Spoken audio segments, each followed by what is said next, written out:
Today is a very special day. Not only is it a nice day outside, it's a Wednesday, it's the 24th of March. It also happens to be the day that a new law takes effect in Ohio. It's not really a new law so much as it's an amendment to an existing law. The Ohio Corporation Law has been amended to include this new option for companies to register as what's called a benefit corporation. So let's take a look at what that's all about.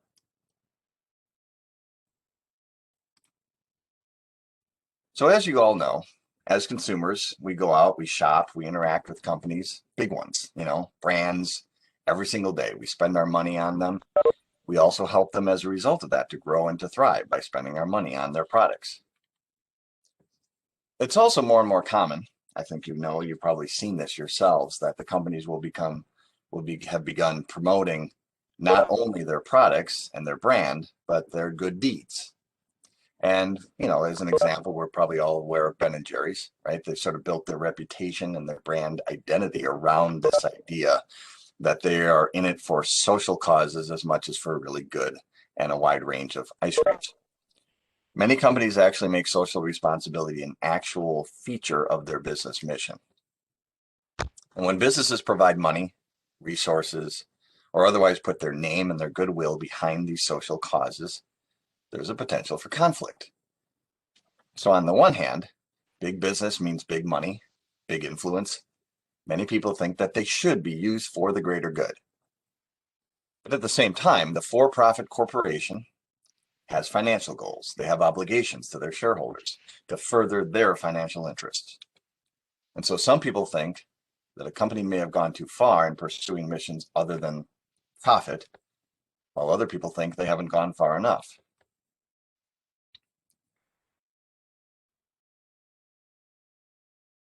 This has actually led to lawsuits where the shareholders have sued the corporate boards to protect their financial interest in order to keep the corporation focused on its business mission. Over 100 years ago, and many of you have probably read this case, shareholders of Ford sued for just this reason. When Henry Ford wanted to keep the profits in the company instead of sending them out to the shareholders in order to lower their car prices. And the court in that case ruled, among other things, that a business primary mission is maximizing shareholder wealth. And so this isn't just something from long ago, far away. Just last year, an Ohio court held in a case about a local business, JTM Food Group. They were sued by a shareholder for, among other things, excessive charitable donations. Now, the court in that case ruled in favor of the business, but this does illustrate how corporate directors in Ohio may be vulnerable when they act to support causes and charities. What do you put on paper? What do you commit to? And then who can hold that against you? Corporate law books are full of cases where shareholders have sued corporate directors for taking these kind of actions in the interest of the community at large, larger society, the environment, education, etc., as opposed to being focused 100% just on profits. Now today, business environment is different. It's commonplace for companies to give back and to support various causes and to promote the fact that they do that. These causes might include women's rights, the environment, education, social justice, of course. We've heard a lot about that these days. In fact, corporate charitable giving in the United States exceeded $20 billion in 2018, and these numbers are just going up. So as a result of this, you might recognize that maybe doing good is not just a matter of people want to do good, but is actually good for business. As business owners have recognized that giving back has a way of paying off. It's expected. It also has a way of building a positive brand image and goodwill for that company.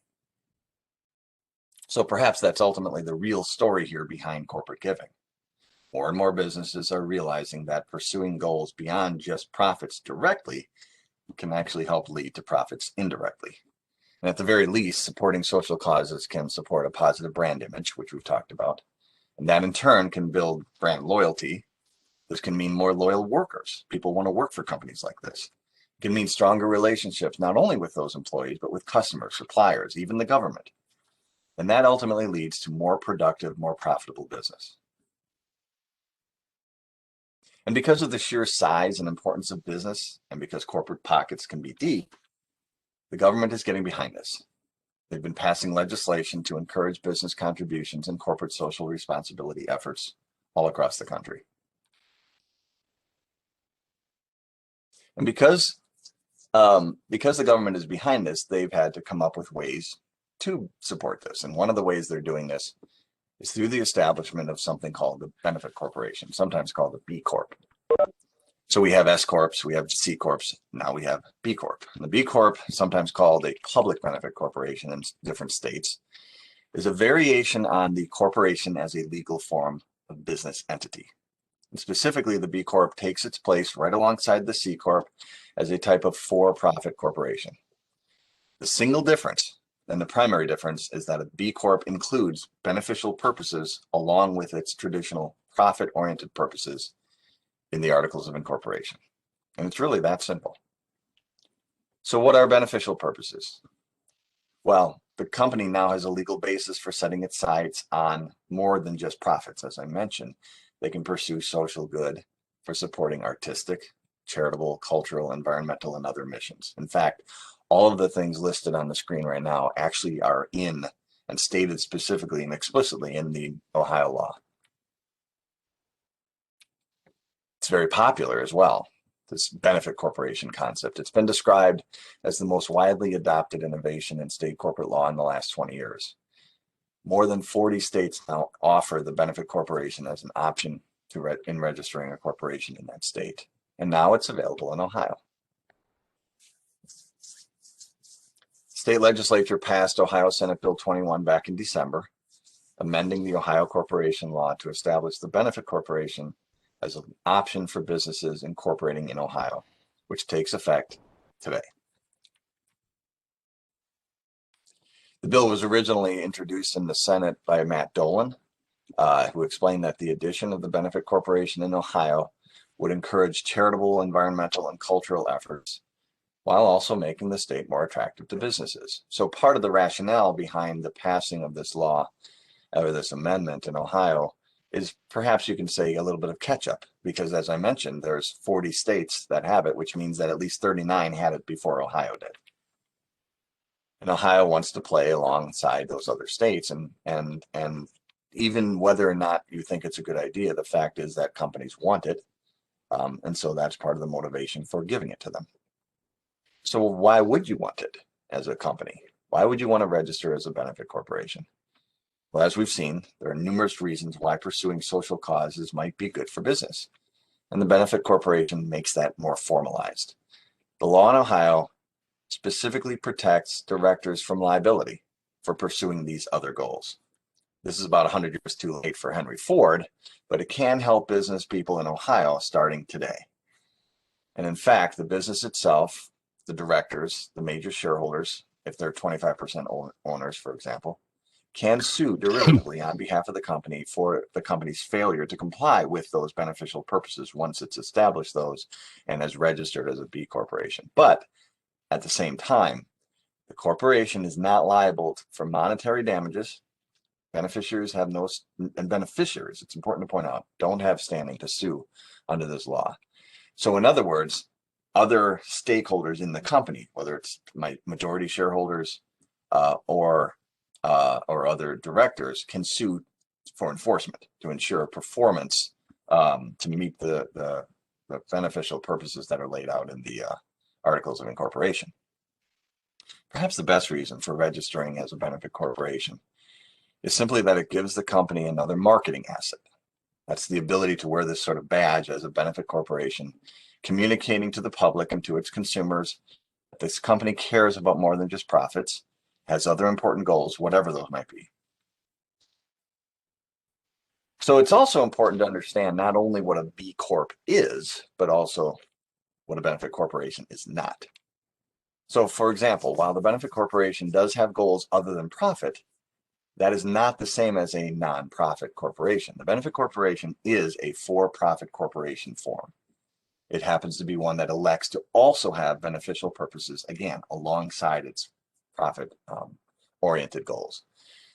The benefit corporation does not receive the same kinds of tax benefits and is not eligible for that tax-exempt status that a nonprofit would have. There's also something out there called the Certified B Corp, which is also different. B Corp certification is a product, if you will, of a nonprofit organization called B Labs. Companies can apply directly with B Lab for B Corp certification. And that includes a process where the company would demonstrate that it meets certain standards for corporate social value. And that's all laid out in clear detail and lots of detail, pretty aggressive process that one would have to go through and meet these standards in order to be certified. Think of it as sort of the good housekeeping seal for corporate social responsibility. In fact, B-Lab was one of the strong advocates for states to enact legislation like Ohio's to establish benefit corporations. And companies are free to do both. They can register as a benefit corporation in their state if they have it, like in Ohio. They can also seek this third-party certification as a B Corp. Now, for more information, you can go to bcorporation.net, and you'll even see that they have a copy on their website of the model benefit corporation law, which is what Ohio used as the basis for how they modified their corporation law. They used bits and pieces of that.